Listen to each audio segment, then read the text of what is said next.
بسم اللہ الرحمن الرحیم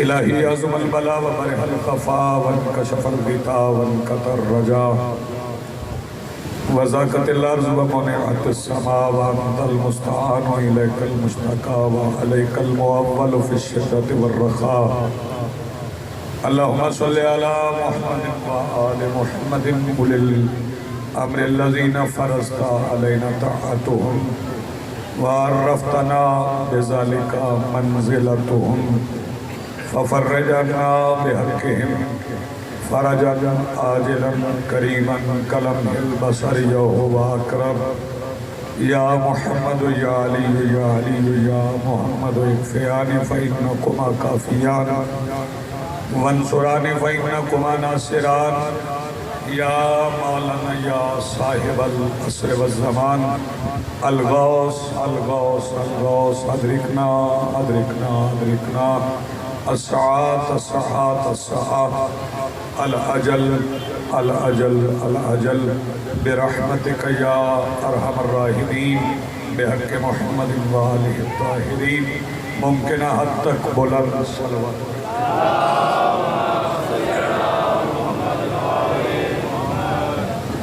بسم اللہ الرحمن الرحیم الحمدللہ رب العالمین الذی کان موجودا قبل حدوث الاشیاء ویبقى بعد فناء الاشیاء والصلاة والسلام علی رسولہ الکریم وخاتم النبیین بالقاسم محمد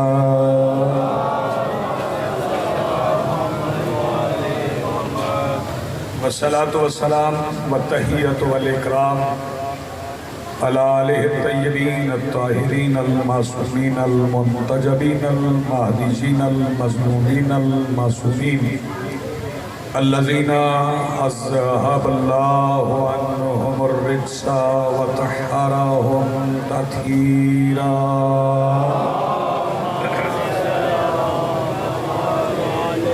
ولعنۃ اللہ علی آدائے ملعونین اجمعین من یومنا ھذا الی یوم الدین اما بعد فقط قال اللہ تعالی سبحانہ فی محکم کتابہ المجید وفرقانہ الحمید وقولہ الحق بسم اللہ الرحمن الرحیم قل ان کنتم تحبون اللہ فاتبعونی یحببکم اللہ یغفر لکم ذنوبکم واللہ غفور الرحیم صلوات پڑھیں بلند آواز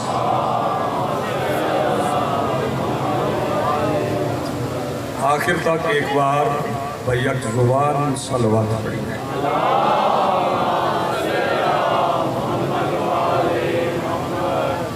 آج کی یہ صفحہ ادا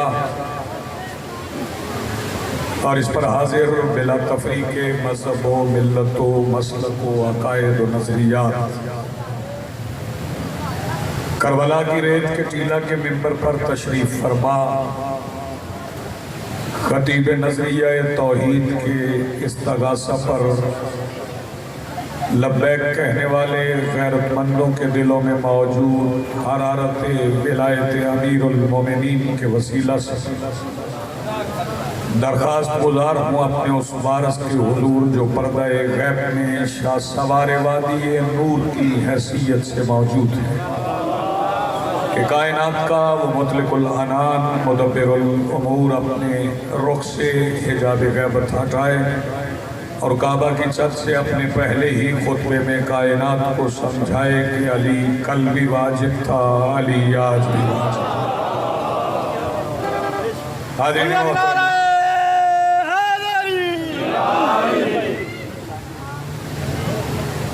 حاضرین محترم موالیان ولی حق عزاداران موسم انسانیت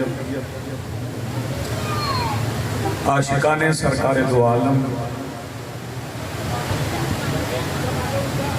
مسلسل کئی دنوں سے بلکہ تقریباً پونے 2 مہینوں سے سلسلہ عذاب بارگاہوں میں مختلف مساجد میں عزاداری اور تقاریر کے ساتھ خطبات کے ساتھ جاری و ساری اور یہ ہر سال ہوتا ہے. کیلنڈر بدلتا ہے ذکر نہیں بدلتا. بلکہ میں فکرہ کہنے کے بعد بیدار چہروں کی زیارت کروں گا. تاریخیں بدلتی ہیں تاریخ نہیں بدلتی. بہت شکریہ. دن بدلتے ہیں سورج طلوع و غروب کے مرحلے طے کرتا ہے. دن رات میں اور رات دن میں تبدیل ہوتی رہتی ہے. کبھی روشنی ہوتی ہے کبھی اندھیرا ہوتا ہے. لیکن کربلا سے تعلق رکھنے والوں کو اس بات کا بہت اطمینان ہے کہ سورج نہ بھی نکلے تو بھی ہمارے دلوں میں حسین کے بجھائے ہوئے دیے کی روشنی ہے.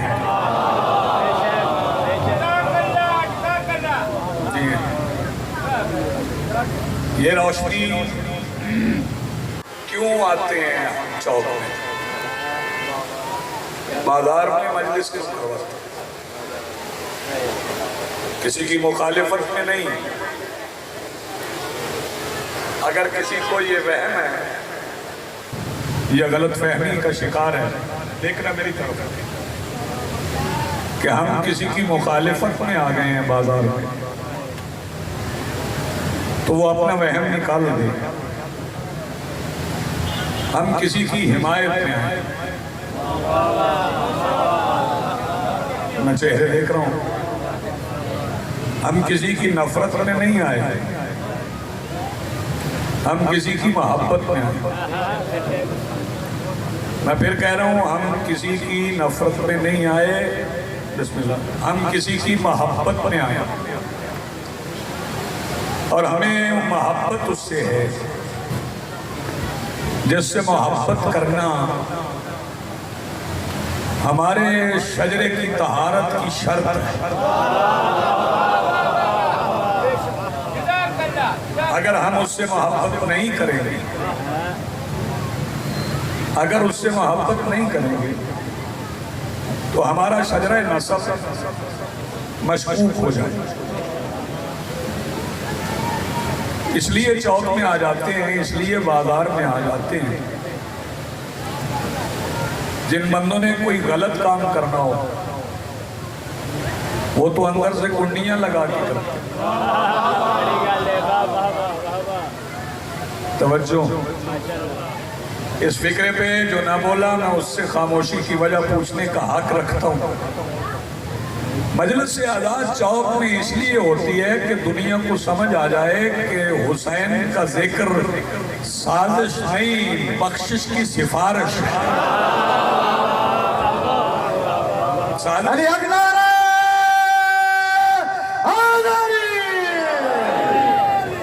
اگر سازش ہوتا تو ہم اندر چھپ کے کرتے.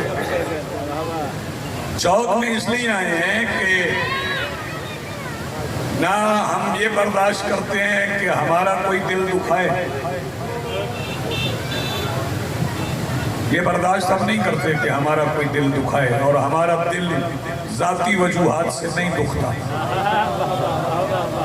ہمارا دل تب دکھتا ہے جب کوئی ہمیں یزید مرد آباد کہنے سے روکتا ہے. تھوڑے تکیوں میں ہوں گے, موسم بھی ایسا ہے لیکن آپ کے اوپر صاحبان ہیں, آپ چھاؤں میں بیٹھے.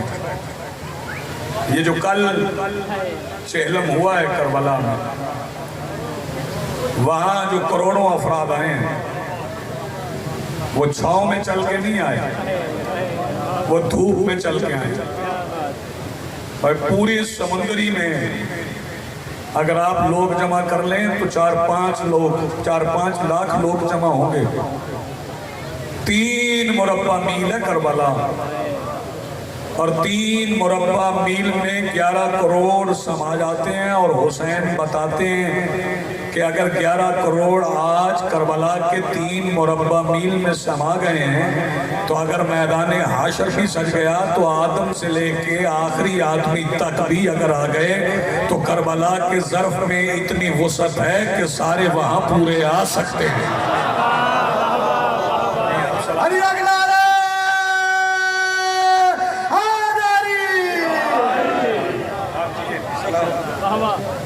اور پھر جب ہم یہ مجلس آداب بارگاہ میں کروائیں یا بازار میں آ کے کروائیں تو ہم آغاز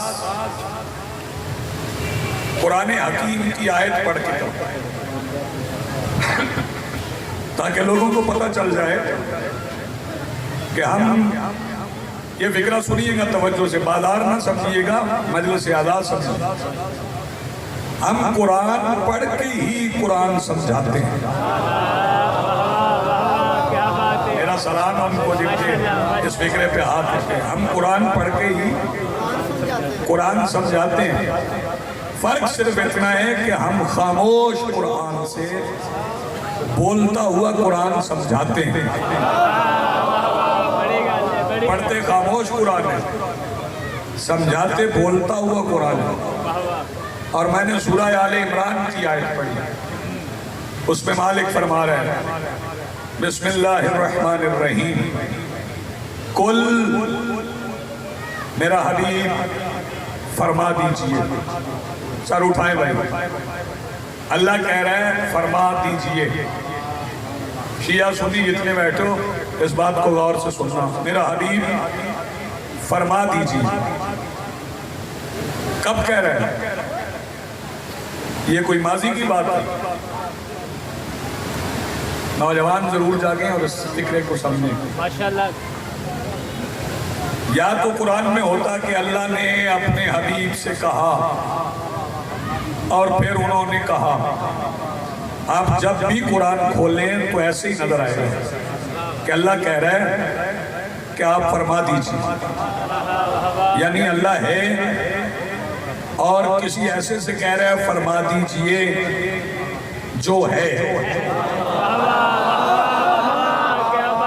آپ کی کیا بات ہے؟ آپ سلامت ہیں، اللہ ہے اور کسی ایسے سے کہہ رہے ہیں جو ہے کہ آپ فرما دیجئے۔ اس کا مطلب ہے اللہ کے حکم پر کوئی کہنے والا ہے۔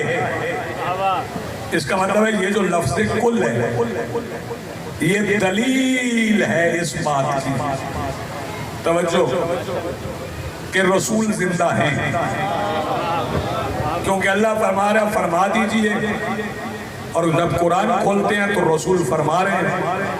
اس کا مطلب ہے جب آپ قرآن کھولیں گے، سامنے قرآن رکھیں گے تو وہ قرآن پڑھنا ہی حیات پیغمبر کی دلیل ہے۔ اور جو بندہ اب بھی نہ بولا میں سمجھوں گا وہ مجلس میں ہے ہی نہیں۔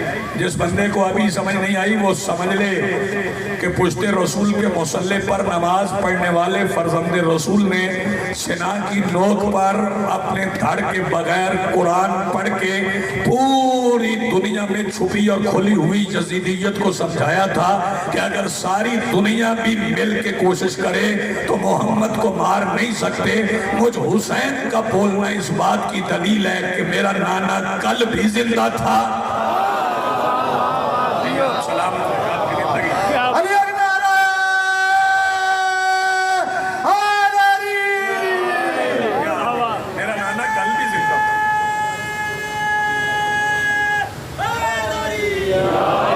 میرا نانا آج بھی زندہ، توجہ فرمائیں۔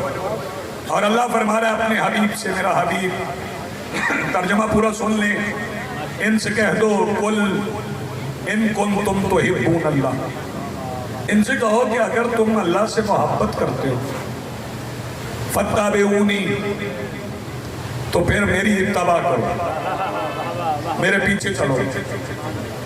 اس کا مطلب ہے کہ اللہ یہ نہیں فرما رہا کہ میرا حبیب ان سے کہو کہ اگر مجھ سے محبت ہے تو دلیل کے طور پہ پہلے مصطفیٰ سے پیار کرو۔ مصطفیٰ سے محبت کی بات نہیں ہوئی، فرمایا قل ان کنتم تحبون اللہ فاتبعونی، میرا حبیب ان سے کہو اگر مجھ سے محبت ہے تو پھر ان سے محبت کرو جن سے میں کرتا ہوں۔ جاگنا تھوڑی مشکل بات ہوگی پھر آسان ہو جائے گی۔ پھر ان سے محبت کرو جن سے میں محبت کرتا ہوں۔ تو پھر پہلے دیکھ لو کہ رسول کس سے محبت کرتا ہے، لیکن ترجمہ پورا سن لو۔ اگر تم ان سے محبت کرو گے جن سے مصطفیٰ محبت کرتے ہیں تو پھر تمہیں محبت کرنے کی ضرورت نہیں پڑے گی۔ یحببکم اللہ، اللہ خود تم سے محبت کرے گا۔ اس کا مطلب ہے جو ان سے پیار کرتے ہیں جن سے مصطفیٰ پیار کرتے ہیں تو پھر یاد رکھنا اللہ ان سے محبت کرتا ہے۔ جو مصطفیٰ کے محبوب سے محبت کرے تو پہلے تلاش کرو کہ مصطفیٰ کس سے پیار کرتے ہیں۔ جاگنا، رسول کو کس سے پیار ہے، رسول کو کس سے محبت ہے، رسول کس سے پیار کرتے ہیں؟ ویسے تو ساری امت سے پیار کرتے ہیں، رسول کو تو ساری امت سے پیار ہے، کیونکہ شفیع روز جزا ہے۔ ادھر ادھر نہیں دیکھنا، میری طرف دیکھنا۔ بخشش کروائیں گے، اپنی امت کی بخشش کروائیں گے۔ جاگنا، یہ جو حدیث پڑھی جاتی ہے نا، میں چوک میں کھڑا ہو کے کہہ رہا ہوں کہ میری امت کے 73 فرقے ہوں گے، ایک جنت میں اور باقی۔ گرمی مجھے بھی لگ رہی ہے، آپ کو بھی لگ رہی ہے، میں گرمی میں بول رہا ہوں، آپ کو بھی گرمی میں بولنا پڑے۔ 73 فرقے ایک جنت میں، باقی بھائی حدیث پہ غور تو کرو، میری امت کے 73 فرقے ایک جنت میں، 73 جہنم میں۔ میری نظر آخری بندے تک ہے، اب دیکھوں گا کون زمین پکڑ کے بیٹھتا اور کون آواز بلند کرتا ہے۔ میں مانتا ہی نہیں امت محمد کی ہو چاہے جہنم میں، شاباش۔ میں مانتا ہی نہیں کہ امت ہو مصطفیٰ کی چاہے جہنم میں، لیکن پہلے امت کا فیصلہ کرنا پڑے گا کہ امت ہے کون۔ شیعہ سنیو، یہ فیصلہ کہیں نہیں ہوا، نہ بدر میں، نہ احد میں، نہ خندق میں، نہ خیبر میں، نہ حنین میں، نہ تبوک میں، نہ غدیر میں۔ بتاؤں فیصلہ کہاں ہوا؟ فیصلہ ہوا کربلا کے میدان میں۔ جو حسین کے ساتھ ہے وہ امت ہے۔ جو ہاتھ اٹھا سکے بھائی، جو ہاتھ اٹھا سکے۔ علی اکبر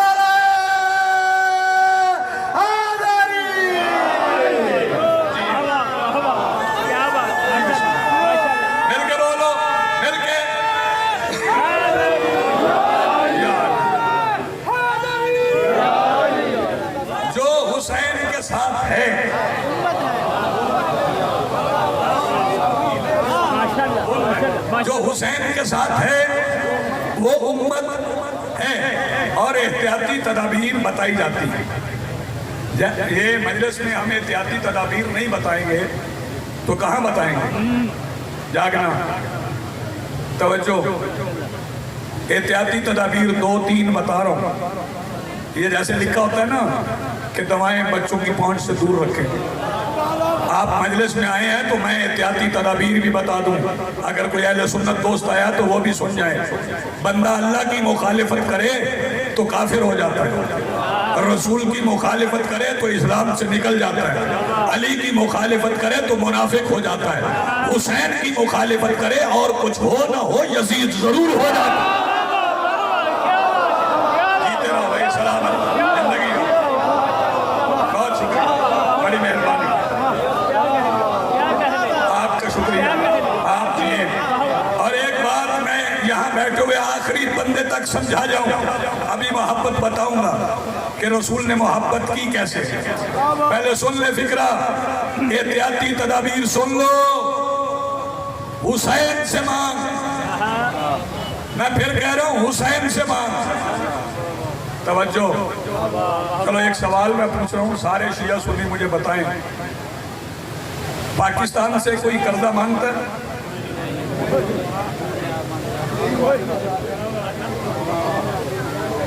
یار چپ کر گئے ہو،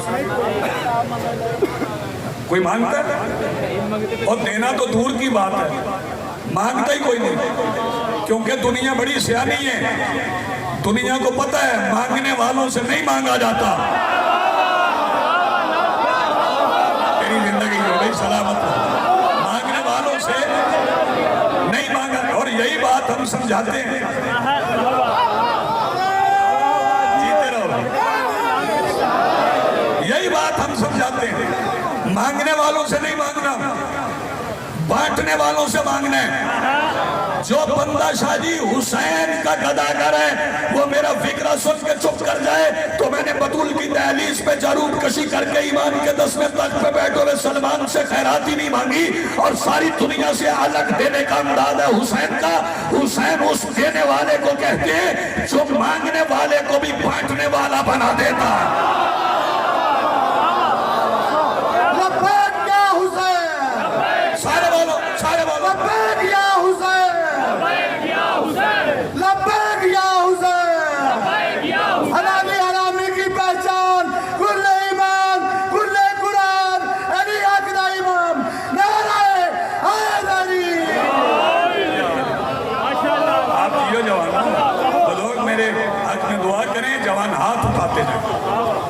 بہت شکریہ، بڑی مہربانی، توجہ، آؤ اس دربار میں، کیونکہ رسول نے جو سب سے زیادہ محبت کی، سب سے زیادہ، بلکہ محبت بھی نہیں کی، عشق کیا،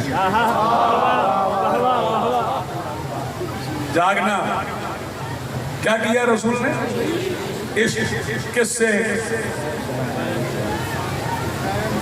جاگنا، فکرہ سننا۔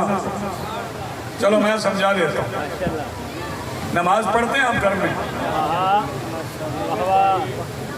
تھوڑے بندے بول رہے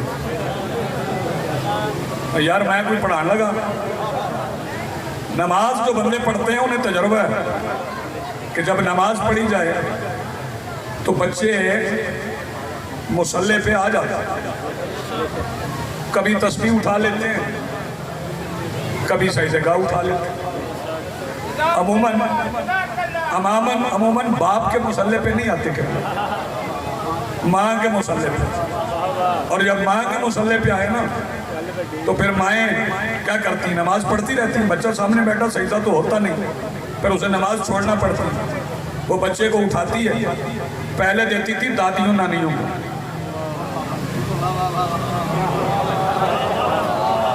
اب زمانہ بدل گیا، اب وہ باپ کو دیکھ کے کہتی تو آپ تو پڑھنی نہیں، میں نہیں پڑھنے دیتا، اس کا مطلب ہے مصلی پہ ماں سے زیادہ پیار تو کسی کو نہیں نا اولاد سے، محبت ہونے کے باوجود ماں نماز میں بچہ برداشت نہیں کرتی، یہ ہے محبت کی انتہا ماں، محبت کی انتہا ماں نماز میں اپنا بیٹا برداشت نہیں کرتی، اور اگر رسول حسین کے لیے نماز لمبی کر گئے تو سمجھ محبت نہیں عشق ہے۔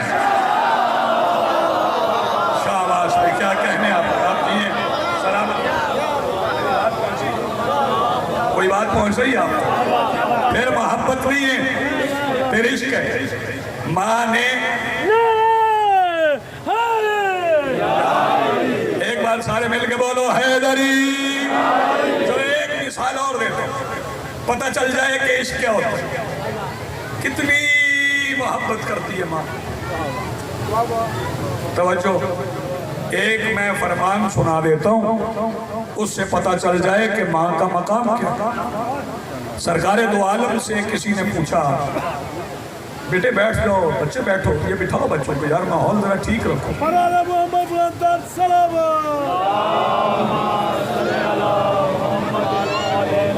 سرکار دو عالم سے کسی نے پوچھا سرکار آپ کے دل میں کوئی حسرت آپ کے دل میں؟ سرکار نے فرمایا ایک حسرت میرے دل میں ہے، جاگنا اور سننا، ایک حسرت میرے دل میں ہے۔ سرکار کون سی؟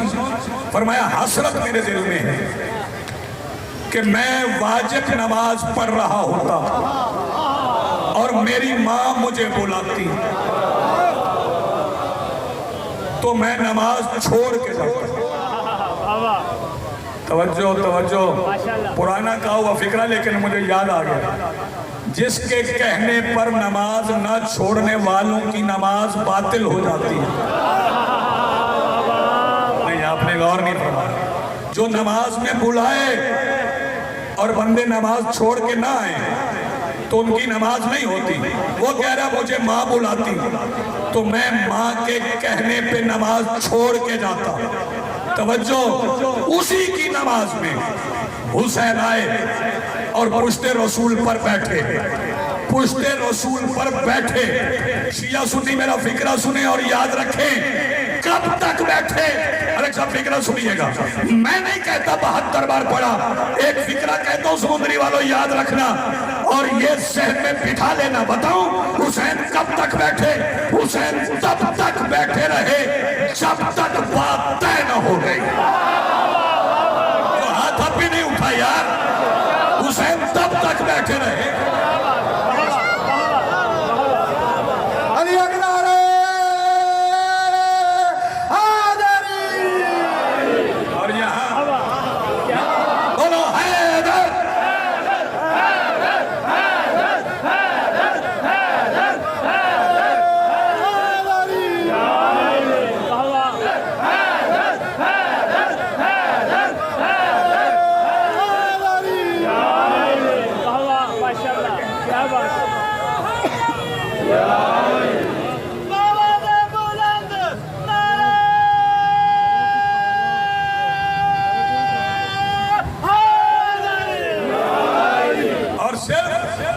نماز کی بات نہیں ہے، صرف نماز کی بات نہیں. راستہ بھی بند کرنا یار تھوڑی دیر کے لیے راستہ بھی بند کرنا. بیٹھ جاؤ بیٹے، بیٹھ جاؤ. آپ بیٹھیں گے تو راستہ بند ہوگا ورنہ لوگ تو ادھر سے چلتے رہیں گے. صرف جی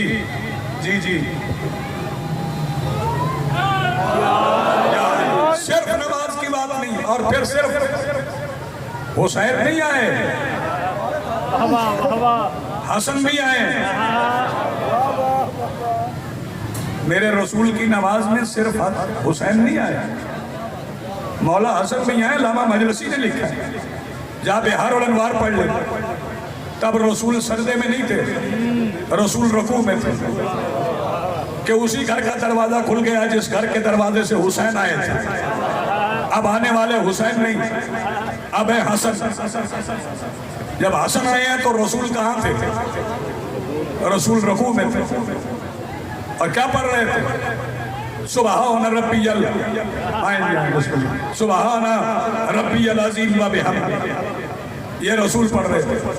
کتنی بار پڑھا جاتا ہے؟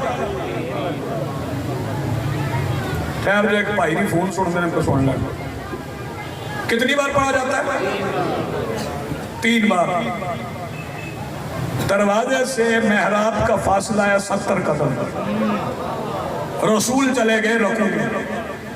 پہلی بار پڑھا سبحان ربی العظیم و بحمدہ.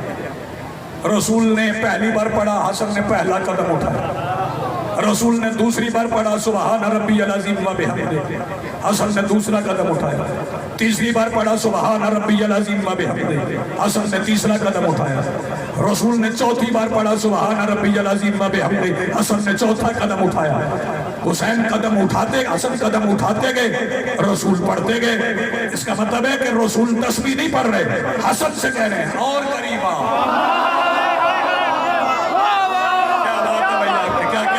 اور قریب آ. اتنے قریب آ گئے کہ مولا حسن نے رسول کی گردن میں باہیں ڈال دی.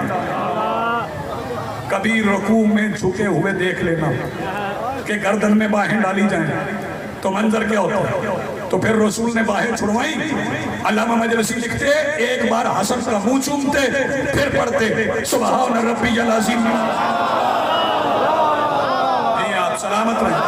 یہی شہزادے ہیں جو عید کے دن کندھوں پہ تھے. اور شیعہ سنی سن لیں کہ رسول کے زمانے میں نماز عید ایسے نہیں ہوتی تھی جیسے اب ہوتی ہے کہ فجر پڑھو گھر چلے جاؤ، پھر گھر سے مولوی صاحب کے لیے پیسے لو، نئے کپڑے پہنو، پھر مسجد پہ آنا. رسول پاک صحابہ کو بٹھا لیتے تھے فجر کے بعد. عید پڑھ کے اسی مصلی پہ پھر رخصت ہوتے تھے. اور حسین کہہ چکے تھے نانا میری سواری نہیں، نانا میری سواری. اور رسول پاک نے فرمایا ہے. اور رسول کے استبل میں 9 گھوڑے تھے، کیونکہ میرا رسول غریب نہیں ہے.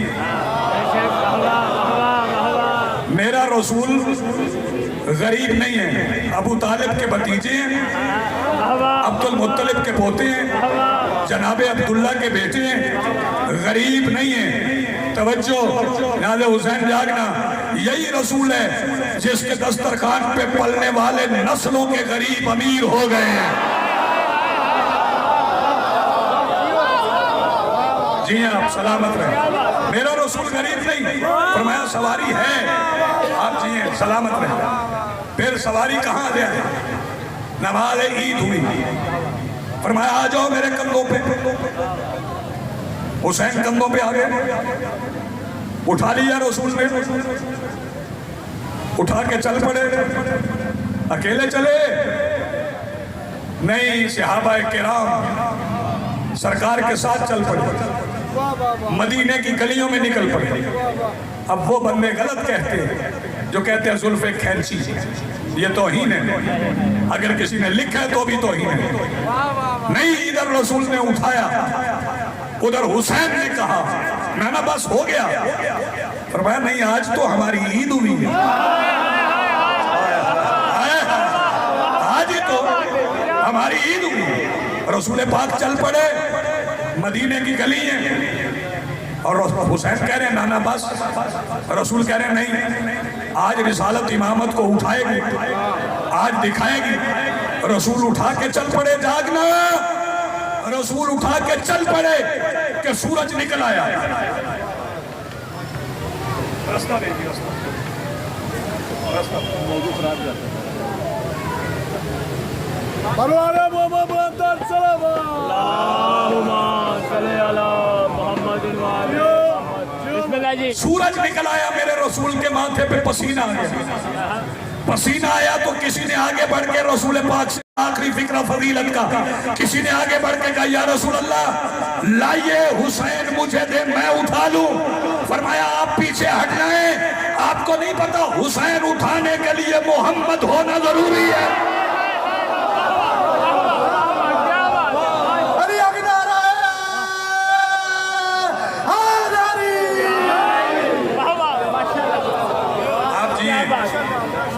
آپ جی ہیں، یہ محبت ہے.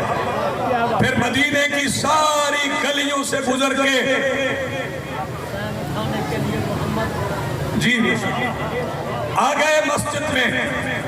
سامنے کتاریں بیٹھے.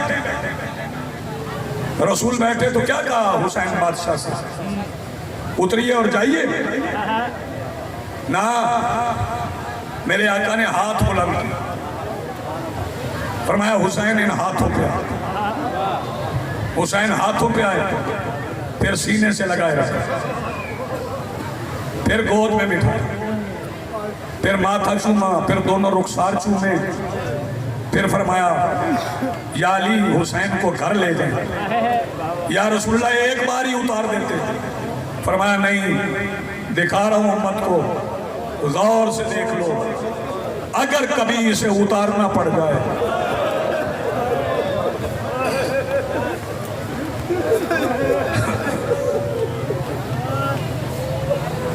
آپ کی زندگی ہو، آپ سلامت رہیں.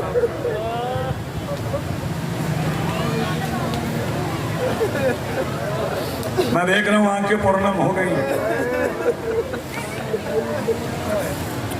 یہاں شبیہ ذوالجناح نے آنا، شبیہ آیا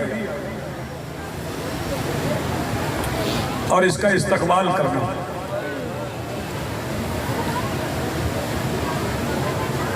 اس کے اوپر چادر پڑی ہوتی، ہم سوار کے لاتے ہیں.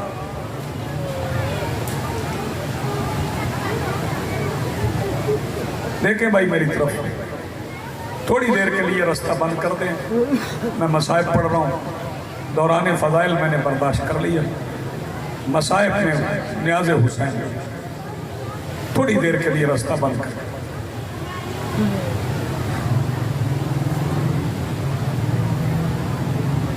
دور تک آپ بیٹھے ہیں، نوجوانوں کی اکثریت ہے، اور مجھے حکم ہوا کہ شفیع ذوالجناح برآمد کرنا۔ یہ آسان کام نہیں ہے، اس کے لیے شہادت پڑھنا پڑتی ہے، اور شہادت بھی شہادت عظمیٰ، اور یہ چند لمحوں کا مضمون نہیں، کیونکہ ہر شہید اپنی باری پہ گیا، لڑا اور شہید ہو گیا۔ حسین سارا دن لڑے ہیں، کسی جوان کے ذہن میں خیال آ گیا کہ سارا دن حسین کیسے لڑے، اور کے بیٹے کے جنازے سے شروع کیا حسین،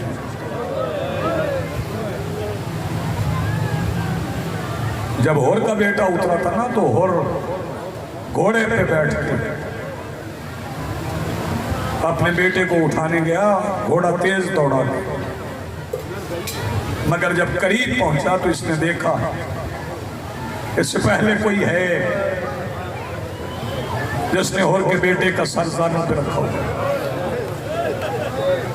قریب جا کے پہچانا تو کوئی اور نہیں، مولا حسین تھے۔ اسی فکرے پہ آپ ماتم کرتے اور کہنے لگا لائیے مولا میرے بیٹے کا جنازہ مجھے دے دے، فرمایا نہیں اور پیچھے ہٹ جا، میرے نانا کی شریعت میں باپ بیٹے کا جنازہ نہیں اٹھا سکتا۔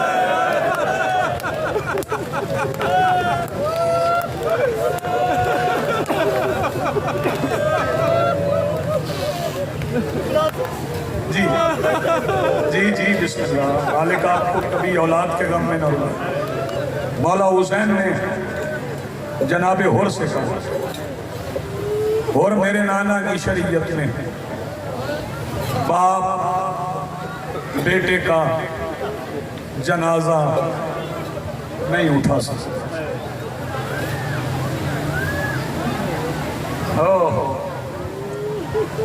جس نے ہور کو ایک نہیں اٹھانے دیا،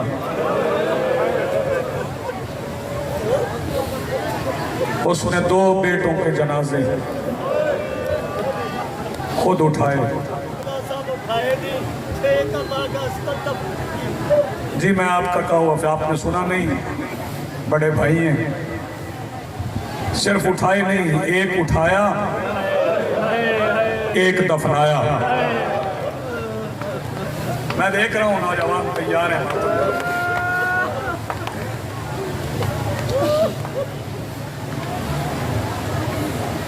جب کوئی شہید اترتا تھا لشکر یزید اس شہید پہ قبضہ کرتا، پھر حسین حملہ کرتے تھے، پھر اپنا شہید اس سے چھڑواتے تھے۔ اس دوران حسین کو کئی زخم آتے تھے، اور خیام سے مقتل تک فاصلہ تھا 3 میل۔ کتنا؟ 3 میل، 3 میل جانا 3 میل آنا۔ 71 بار حسین گئے، 71 بار حسین آئے۔ یہ تقریباً 450 میل بنتا ہے، 450 میل کا فاصلہ شبیر میں یوم عاشور طے کیا۔ تھوڑا فاصلہ نہیں، آج چند میل چلنے والے گھبرا جائیں۔ پانی نہیں تھا، 3 دن کا پیاسا، جنازے بھی اٹھاتا، ماؤں کو بھی سنبھالتا، بہنوں کو بھی سنبھالتا۔ سمندری والا شیعہ سنیوں، جب حسین اکیلے رہ گئے نا، تنہا رہ گئے، تو میرے مولا حسین نے پرانی پوشاک نکالی، پھٹا ہوا لباس شبیر نے زیب تن کیا۔ پھر اماں فضہ سے کہا، اماں فضہ میری بہنوں بیٹیوں کو میرے خیمے میں بلاؤ۔ ساری بیویاں حسین بادشاہ کے خیمے میں آئیں، درمیان میں حسین مٹی پہ بیٹھ گئے، بیویاں گرد حلقہ بنا کے کھڑی ہو گئی۔ شبیر بہنوں کی طرف دیکھ کے آواز دے کے کہتے ہیں تم میں سے جس نے مجھ پہ جتنا رونا ہے ابھی رو لو، سلامت رہو، آئے کر کے رونے والوں۔ بزرگ بے شک آہستہ رو رہے، لیکن نوجوان آوازیں آہستہ نہ رکھیں۔ وہ اس لیے کہ میرے مولا سجاد یہ فرماتے ہیں اگر تم میرے بابا کی شہادت کے وقت کا مارو مارو کا شور سن لیتے ساری زندگی تمہارے ہونٹوں پہ مسکراہٹ نہ آتی۔ سبحان اللہ، مرحبا، بڑی روحانیت ہے، بڑی قبولیت ہے مجلس میں۔ بہنوں نے بھائی کو الوداع کیا۔ بزرگوں جوانوں، مجھے حکم ہوا کہ ذرا تفصیل سے پڑھوں تو کتنی تفصیل پڑھوں گا، میں حسین کا ہر زخم تو نہیں پڑھ سکتا، شبیر کے سارے زخم تو نہیں پڑھ سکتا۔ جب بہنوں نے الوداع کیا، میرے مولا کریم کربلا مطہر خیمے سے باہر نکلے۔ وہ مرتجز جو صبح سے جاتا تھا پھر آتا تھا، جس کی باغیں کٹ گئی تھی، جس کی رکابیں برابر نہیں تھی، جس کی زین ڈھل گئی تھی، جس کے بدن پہ لہو لگا تھا، اب حسین آئے تو حسین نے منظر دیکھا، لگامیں بالکل ٹھیک، زین سلیقے سے پڑی ہوئی، رکابیں برابر، بدن پہ لہو نہیں۔ شبیر آواز دے کے کہتے مرتجز جو تمہیں میرے لیے تیار کرتے تھے وہ سارے فرات کے کنارے پہ سو گئے، یہ آج تمہیں تیار کس نے کیا ہے؟ اب ہر بندے کی ہائے نکل جائے گی۔ مرتجز آواز دے کے کہتا ہے مولا کسی اور نے نہیں، آپ کی بہن رقیہ نے۔ کتنا رو لیں گے آپ، کتنے ماتم کر لیں گے آپ؟ اگلا فکرہ سنو گے، شبیر رکے نہیں، جلدی سے بہن کے خیمے میں آئے، آواز دے کے کہتے رقیہ یہ لاہور والی شہزادی، کوشش کیا کرو چہلم سے 1-2 دن پہلے شہزادی کے پاس جایا کرو، یہ بھی اپنے 9 بھائیوں کی ماتمدار ہے، یہ شہزادی اپنے بھائیوں کا پرسہ لینے بر صغیر آئی ہے، یہاں جا کے پرسہ دیا کرو۔ حسین بی بی رقیہ کے خیمے میں جا کے آواز دے کے کہتے رقیہ ساری زندگی بطول زادیوں کے پردوں میں پلی ہو، یہ گھوڑے تیار کرنا کس نے سکھایا ہے؟ بی بی آواز دے کے کہتی ہے مولا حسین کل ساری رات عباس میرے خیمے میں مرتجز کو کھڑا کر کے کبھی زین رکھتے تھے،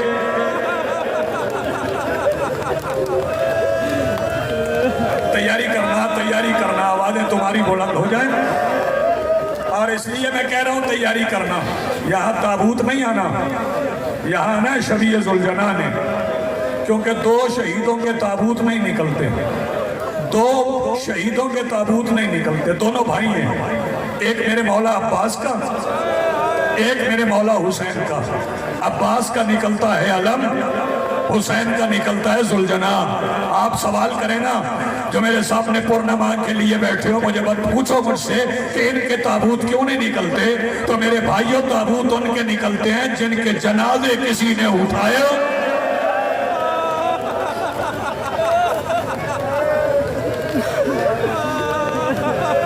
سیدہ سلامت رکھے، آباد رہو۔ حسین بہن سے مل کے بہن کے خیمے سے نکلے، مرتجز کے قریب آئے، آکے مرتجز سے کہا جو بندے ابھی تک عبادت میں شامل نہیں ہوئے، شبیر مرتجز سے کہتے ہیں مرتجز مجھے سوار کروا۔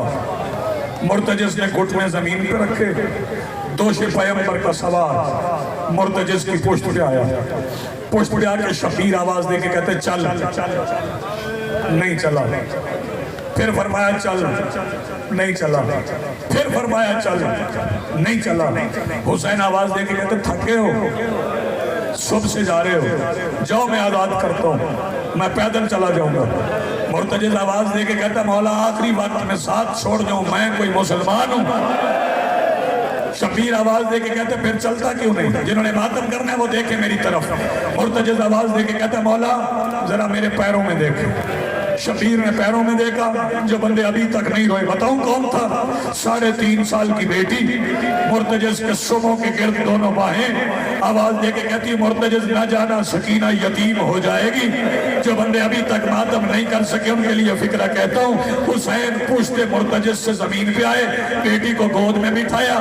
گود میں بٹھا کے شبیر آواز دے کے کہتے بس سکینہ, آج کے بعد یہ سینہ نہیں, پتھر پہ جگہ ملے پتھر پہ سو جانا, ریت پہ جگہ ملے ریت پہ سو جانا. سجاد سے نہ کہنا سجاد کی گردن میں توق, ہاتھوں میں ہاتھ کڑیاں, کمر میں لنگر, پیروں میں بیڑیاں. سکینہ بابا کے زانوں سے اٹھی, اٹھ کے چلی. پتہ نہیں کون سا بندہ جو اب بھی ماتم نہ کر سکے.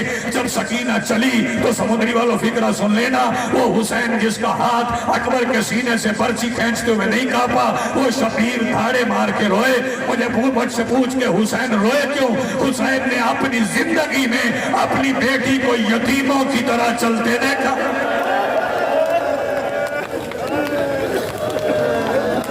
ہائے کر کے رو یار, ماتم کر کے رو.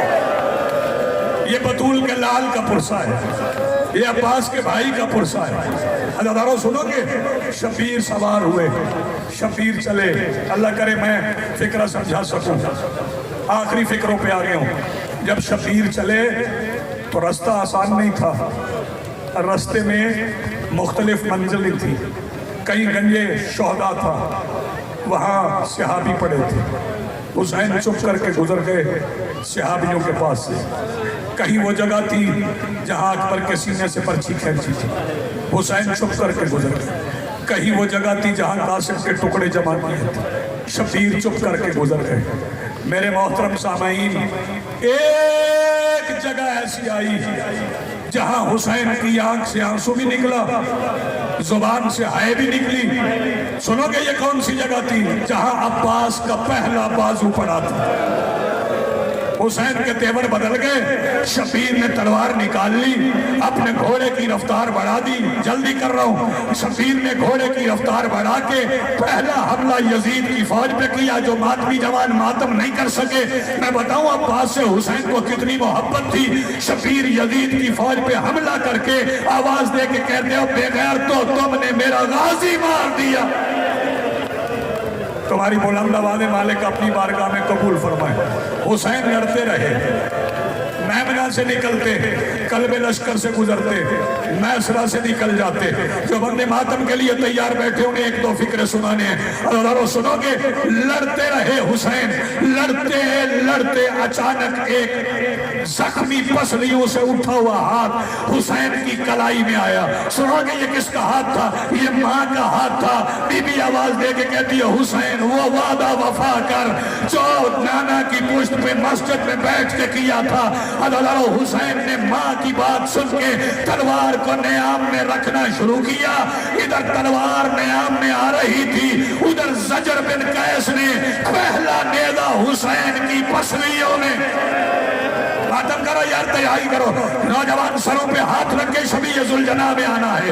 حسین کی پسلیوں میں نیزہ لگا. پھر جس کے ہاتھ میں جو آیا نا, تھوڑی آواز کھولنا میرے, پھر جس کے ہاتھ میں جو آیا اس نے حسین کو مارا. جسے پتھر ملا اس نے پتھر مارا, جس کو تیر ملا اس نے تیر مارا. حسین زخمی ہو گئے. بتاؤں زخمی کتنے ہو گئے؟ جعفر شوستری نے لکھا اتنے قرآن کے حرف نہیں جتنے شبیر کے زخم ہیں. علی نظری منفرد نے لکھا کہ شبیر اتنے زخمی تھے کہ حسین کے زخموں سے دوسری طرف کے لوگ نظر آتے تھے. حسین اتنے زخمی ہو گئے, شبیر نے قبضہ تلوار پہ پیشانی رکھی ہوئی تھی. ماتمی جوان دیکھ میری طرف, شبیر نے قبضہ تلوار پہ پیشانی رکھی ہوئی تھی. لشکر یزید میں شور تھا. کچھ کہہ رہے تھے حسین شہید ہو گئے, کچھ کہہ رہے تھے نہیں ابھی حسین ہیں. ایک کمینہ ہے جس کا نام ہے سنان, یہ کہتا ہے میں جا کے دیکھتا ہوں حسین ہے کہ شہید ہو گیا؟ مجھے ماتمی جوان معاف کریں گے، روایت سخت ہے، یہ بے غیرت چلتا ہوا آیا، راستے میں جھکا، اس نے ایک وزنی پتھر، نوکیلا پتھر اٹھا کے اپنی پشت پہ چھپایا، حسین کے قریب آ کے اس نے شبیر سے کہا حسین تیری بہنوں کے خیموں کو کسی نے آگ لگا دی۔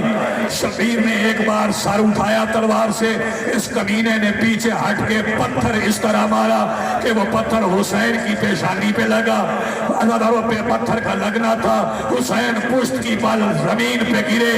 حسین نے نہ عباس کو پکارا نہ اکبر کو پکارا، ایک بار شبیر کی زبان سے نکلا ہائے اماں، کہ قریب سے آواز آئی میرا لال تیاری کر، میں 2 محرم کی آئی ہوں۔ ماتمی جوان سلامت رکھے، ماتمی جوان سلامت رہے، جن کے سروں پہ ہاتھ آ گئے عزاداروں، پھر جس کے ہاتھ میں جو آیا وہ مارا۔ ایک روایت میں اور پڑھ رہا ہوں، میرے مولا رضا روایت کرتے ہیں جب حسین بیٹھے تھے نا، یہ ماتمی جوان، یہ زنجیر زن، مجھے معاف کریں گے، ایک اور لائن ہے، اس کا نام سنان نہیں، اس کا نام ہے سنعان، اس کا نام ہے سنعان۔ مولا فرماتے ہیں اس کمینے کے ہاتھ میں تھی برچھی، یہ میرے مولا حسین کے قریب آیا، اس نے وہ برچھی رکھی حسین کی گردن پہ رکھ کے یہ کمینہ برچھی کو دباتا رہا کہ قریب سے سیاہ پوش بی بی آواز دیتی رہی میں نے چکیاں پیس کے پالا ہے۔ ماتم کی تیاری کرو، ماتم کی تیاری۔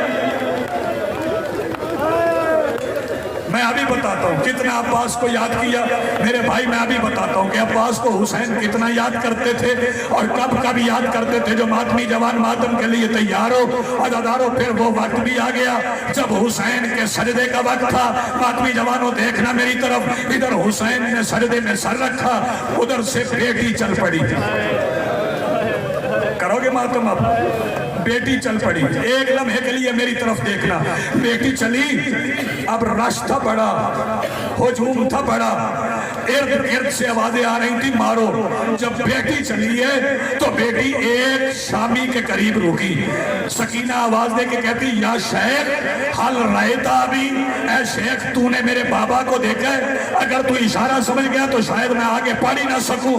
جب بی بی نے پوچھا نا میرے بابا کو دیکھا ہے، میں بتاؤں اس نے کیسے بتایا؟ جو بندے ماتم نہیں کر سکے، شہزادی ریت پہ گری، اٹھ کے آواز دے کے کہتی ہے مار تو لیا ہے، اب بتا میرا بابا کہاں ہے؟ یہ لئین آواز دے کے کہتا ہے میں تیر چلاتا ہوں، جسے لگ جائے وہی تیرا۔